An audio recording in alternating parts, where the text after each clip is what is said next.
An excerpt from Warriors Don't Cry by Melba Pattillo Beale. Early on Wednesday, September 4th, the National Association for the Advancement of Colored People called to tell the 9 students that they were to meet a few blocks away from the school and walk in together. Unfortunately, Elizabeth Eckford, one of the 9, did not have a phone, so she never received the message and attempted to enter the school through the front entrance, alone. Melba and her family had received the call and went to Central High to meet the other 8 students. When they arrived in front of the school, they hear the chanting of the crowd. 2, 4, 6, 8, we ain't gonna integrate! Over and over the words rang out. The terrifying frenzy of the crowd was building like steam in an erupting volcano. We have to find the others! Mama yelled in my ear. We'll be safer with the group! She grabbed my arm to pull me forward out of my trance. The look on her face mirrored the terror I felt. Some of the white men and women standing around us seemed to be observing anxiously. Others, with angry faces and wide-open mouths, were screaming their rage. Their words were becoming increasingly vile, fueled by whatever was happening directly in front of the school. The sun beat down on our heads as we made our way through the crowd searching for our friends. Most people ignored us, jostling each other and craning their necks to see whatever was at the center of the furor. Finally, we got closer to the hub of activity. Standing on our toes, we stretched as tall as we could to see what everyone was watching. Oh, my Lord, Mother said. It was my friend Elizabeth they were watching. The anger of that huge crowd was directed toward Elizabeth Eckford as she stood alone in front of Central High, facing the long line of soldiers with a huge crowd of white people screeching at her back. Barely 1.5 meters tall, Elizabeth cradled her books in her arms as she desperately searched for the right place to enter. Soldiers in uniforms and helmets, cradling their rifles, towered over her.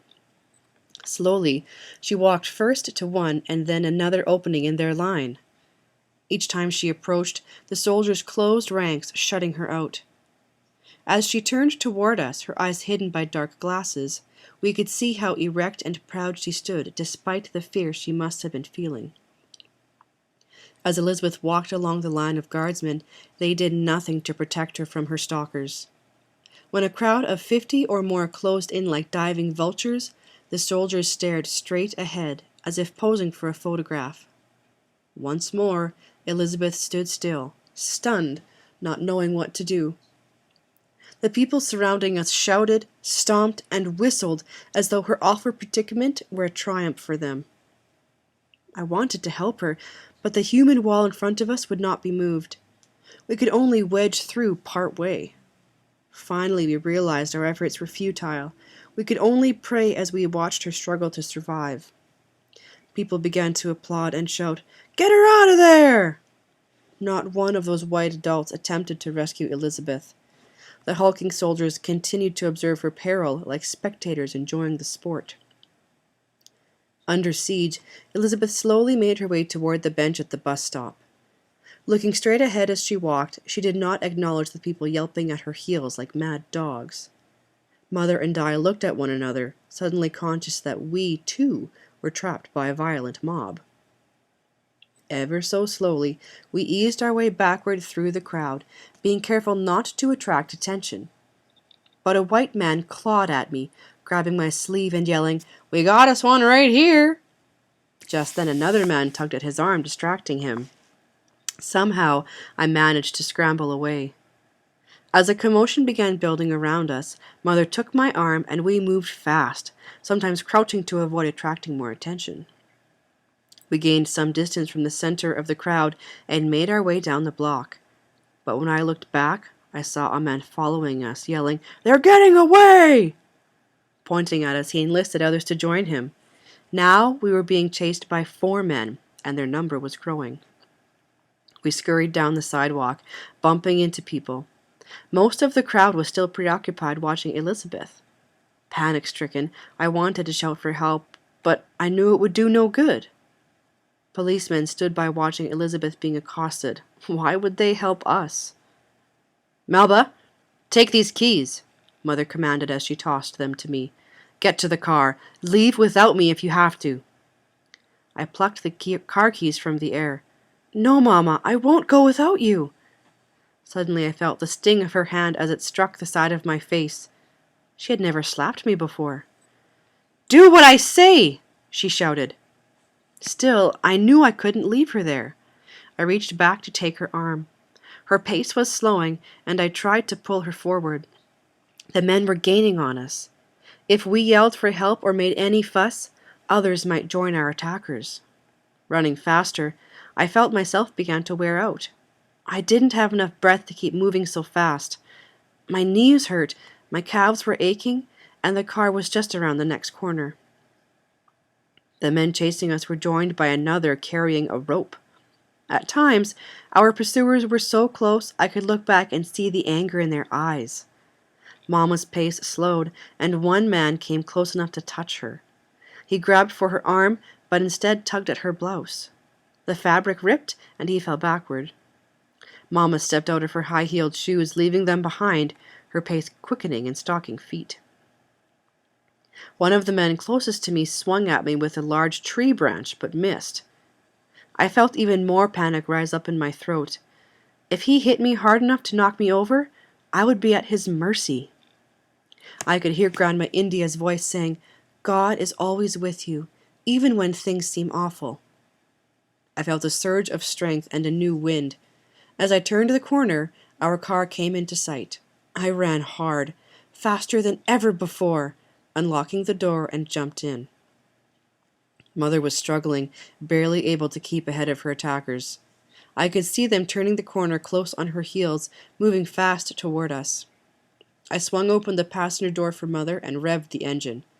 Barely waiting for her to shut the door, I shoved the gear shift into reverse and backed down the street with more speed than I'd ever driven forward. I slowed to back around the corner. One of the men caught up and pounded his fists on the hood of our car, while another threw a brick at the windshield. Turning left, we gained speed as we drove through a hail of shouts and stones and glaring faces. But I knew I would make it because the car was moving fast and Mama was with me. Later that night. "I think I want to go back to Horace Mann," I told my grandmother. "At least I'll have assignments and friends and all sorts of wonderful first school day things to do." "One little setback and you want out," she said. "Nah, you're not a quitter." In my diary, I wrote, "I was disappointed not to see what is inside Central High School. I don't understand why the governor sent grown-up soldiers to keep us out. I don't know if I should go back. But Grandma is right. If I don't go back, they will think they have won. They will think they can use soldiers to frighten us and will always have to obey them. They'll always be in charge if I don't go back to Central and make the integration happen." Later in September. "Let's go to shorthand class." My teacher didn't know it, but she was the answer to my prayer. I was so grateful for her being there. I looked over my shoulder to see the group of mothers standing still, obviously unwilling to come after me with the school official at my side. I choked back tears and speeded my steps. "Hello, honey. Welcome. We're just beginning. I'm Mrs. Pickwick." The warm voice of the tiny dark-haired woman comforted me. Although she was petite, I quickly discovered that my shorthand teacher was definitely not one to tolerate any hanky-panky. When students moved away from me, hurling insults, she gave them a stern reprimand. "If you move to the office and see the principal," she said, without so much as a hint of compromise in her voice. As I headed for the last row of empty seats by the window, she called out to me, "Melba, stay away from the window." Her voice was sympathetic, as though she really cared about what happened to me. As I turned back to follow her orders, I caught a glimpse of the crowd across the street from the front of the school. I was so transfixed on the sight I couldn't move. The ocean of people stretched farther than I could see, waves of people ebbing and flowing, shoving the sawhorses and the policemen who were trying to keep them in place. There were lots of uniformed policemen, but the crowd must have outnumbered them 100-fold. Every now and then, 3 or 4 people broke through and dashed across the street toward the front of the school. The police would run after them. Melba, please take your seat. Slowly, reluctantly, I turned away and stumbled to my seat. Although I could not erase the images or the sounds of those people outside, somehow Mrs. Pickwick was so sincere and determined to be as normal as possible that I actually listened to what she had to say about shorthand. I even managed to draw several shorthand characters on my tablet as the noise got louder and louder. I looked up from my notes to see my guide entering the door. She wore a frown and was red-faced and perspiring. Something was awfully wrong. It was written all over her face. Come with me now, to the principal's office, she called out nervously. This time she collected my books and shoved them in my arms. I walked even faster than before. We were almost running. Don't stop for anything, she shouted at me over the noise. As I followed her through and in her office past very official-looking white men, I was alarmed by the anxious expressions on their faces. I was led to an adjoining anteroom, a smaller office where some of the 8 had gathered. 2 of the girls were crying.